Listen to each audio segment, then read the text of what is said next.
Straw, Greg?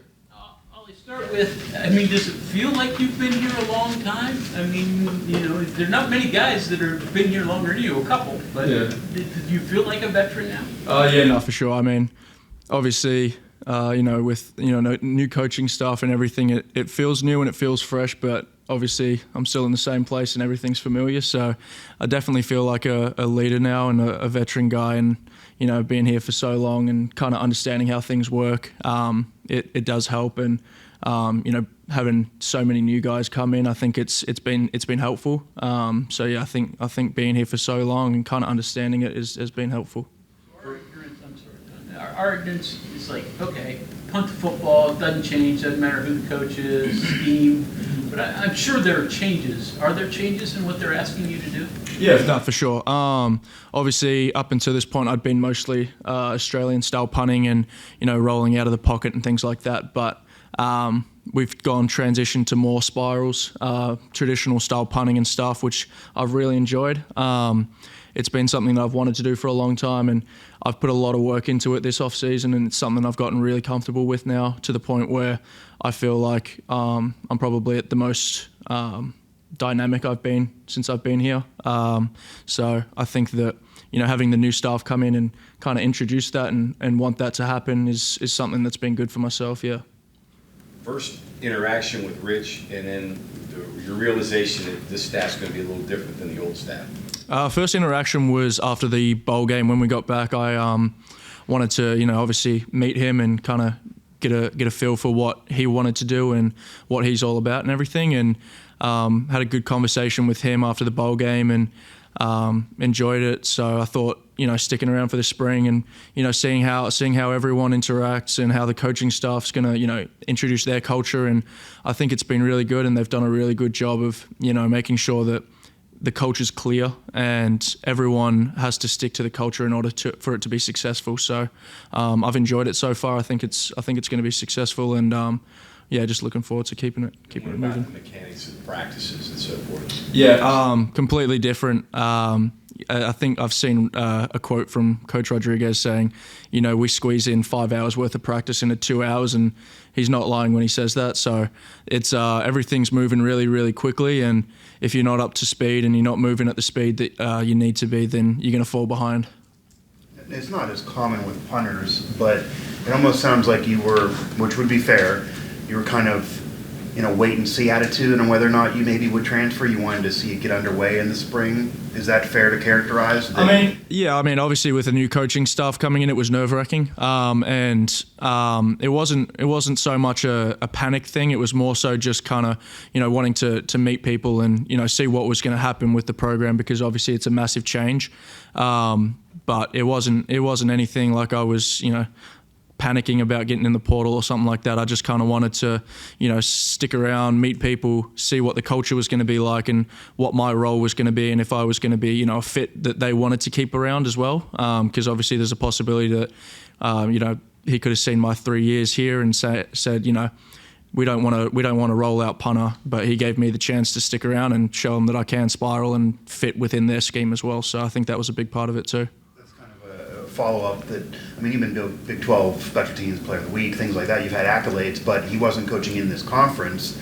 What did he say about you? Was he aware of what you did at all in particular? So when we spoke initially after the bowl game, he obviously was very fresh, had a lot going on, and he hadn't had the time to watch any film or anything like that. So it was more so based off of when he came to the bowl game. He said he was comfortable with what he saw from me at the bowl game, and in terms of my leg strength and whatnot. So it was more so as he got to kind of watch film from the past years, and Coach Kirkland got to watch film from past years and kind of understand what's been going on. That's when they kind of got to see who I was, and obviously, now I'm punting in the spring and stuff. They get to really see what I am as well. So that was a big part of it too. You've talked about. Go ahead. You've talked about the work you did and wanting to getting it to where it needs to be, and so I think for every day throughout the winter, 15 minutes, 20 minutes on the jugs machine every day.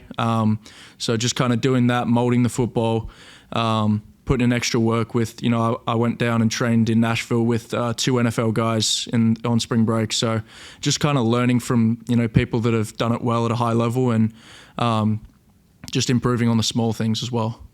You've had a chance to observe Coach Rodriguez. I don't know how much coaching he does of the punter. Is there anything like him in Australia? No, I've never really met anyone like him in Australia. He's a good character, and he's always in my ear. He's a big part of punt, and he likes punt, so that's awesome. And he's always right next to me, and he'll give me feedback, and I enjoy hearing like what he has to say after if I have something that he wants me to improve on. It's nice having him next to me, and he'll tell me in the moment, and I'll try and fix it the next rep, and kind of just build off of that kind of thing. Has he yelled at you at all? If he yells at me, it's just it's a quick yell. I won't take it too personal, and then he'll move on, give me a little nudge, and he'll be like, "You just fix it for me next time," and we'll move on from that. But yeah, nothing personal. The spiral, is it for distance and to get it to turnover? Is that what the objective is, to get it to spiral? Yeah, so spiral, I think for spiral, the biggest thing is the hang time. With the ball going up, it kind of floats up a little bit in the air. So obviously giving the protection team a lot more time to cover the football, which is good, and, eliminate those returns, which, you can do with the end over end, and we were successful doing, but it's just a different scheme. So, it's the same objective, but different way of doing it for sure.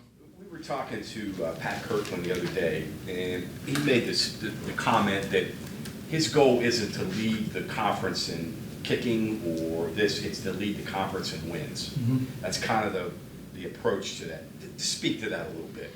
Yeah, that's the whole goal of football, and I've said it before. Like, if I go out there 0 times in a game, we're doing pretty well, typically. So, I'm not stressed about whether or not I get, 100 punts, 50 punts, 0 punts in a season. Like, if we're winning football games and we don't need to punt the football, that's fine. But my role on the team is to, flip the field and, prevent their offense from having advantageous field position. So, he's completely right on that. Like, if we have a successful punt unit and a bad team, then that's not really what we're looking for. So, having a successful punt team and a winning football team, that's obviously the main goal. But if I don't have to punt, then I'm pretty happy with that as well.